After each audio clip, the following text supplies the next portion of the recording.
Today we have a 2024 Mazda MX-5 Miata RF Club. In this video I'll talk about what the ND3 Miata is, how I feel about the interior space, and what it's like to drive it.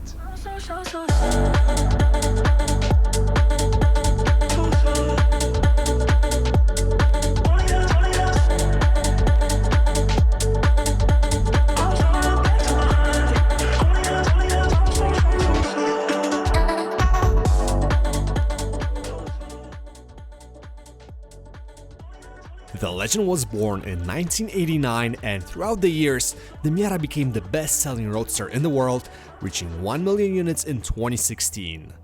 The fourth ND generation is closing in on 10 years old, and for 2024 model year, it received some styling and mechanical updates.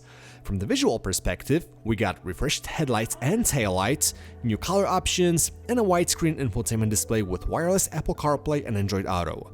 Mechanical revisions include a new steering rack with updated EPS for smoother steering and better on-center feeling, and an updated asymmetric diff which locks up more on the lift-off to eliminate oversteer when going into the corner and unlocks more under acceleration for less understeer when exiting the corner.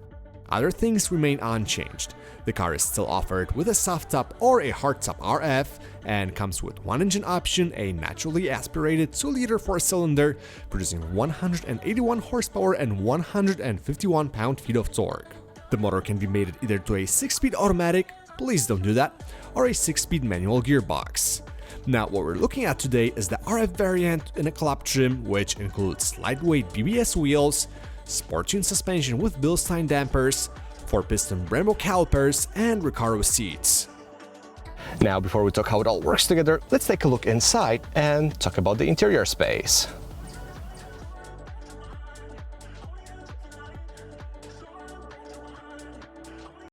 The interior design of the ND Miata has aged well over the years, and the new screen for the infotainment helped keep the dashboard fresh. Now, when it comes to practicality, there simply isn't enough storage. The center console doesn't offer much, there's no door pockets or glove box, and the compartments are behind you, so it's difficult to access them while driving. The quality, on the other hand, is good. While there's a lot of hard touch plastic, it's all good quality and the fit and finish is on a high level. You still get a beautiful analog gauge cluster with simple dials, and the infotainment running Mazda's newest OS has a logical menu structure and an attractive user interface. And it has a controller, which is much appreciated. The Club variant is missing certain comfort features that the Grand Touring has, such as automatic headlights or automatic climate controls, but not having them is not a deal breaker. The front Recaros aren't full-blown buckets, but they provide decent support and are relatively comfortable. Now, two things to keep in mind when choosing between the soft top and the RF is that the RF will have compromised headroom and will not feel as open due to the massive pillars. So that was the interior of the ND3 Miata. Let's get it on the road now and see how it drives.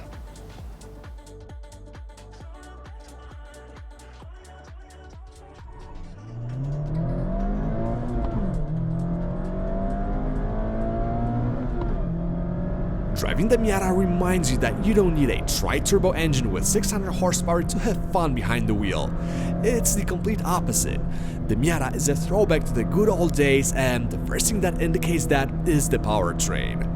I mean, everything about it is perfect, and I couldn't have asked for a better setup.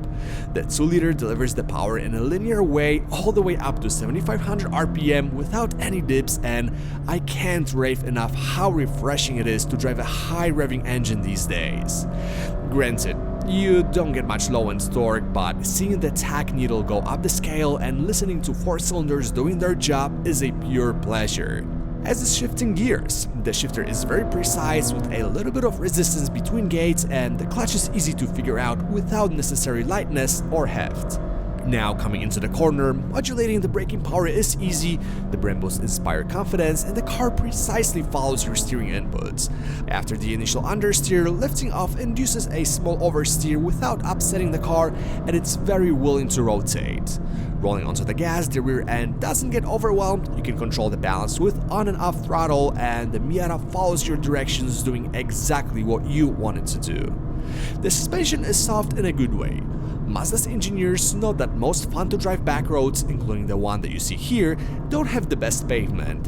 While there's a noticeable body roll, especially compared to the BRZ or the GR86, it doesn't have a negative impact on the driving dynamics and gives you that old-school feeling missing in today's cars. So that was the ND3 Miata. With everything we covered, let's jump to the final thoughts.